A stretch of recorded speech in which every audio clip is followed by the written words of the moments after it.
Hello guys! So visit us here at SM Grand Monumento.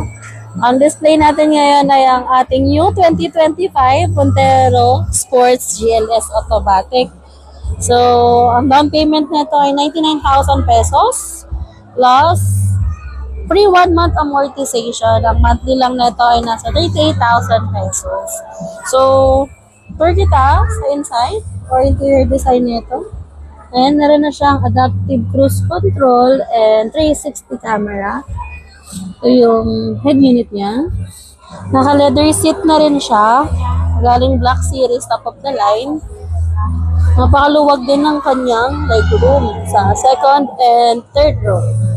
Kung comfort lang talaga ang hanap nyo, yan, Montero GLS automatic na kayo. Ayan o, meron na siyang 150 watts and USB port. Yeah. I don't know. Ayan. Ito naman yung third row niya. Makalawag din ng legroom niya. Yun na guys. May customer pa. Wait lang. Bye!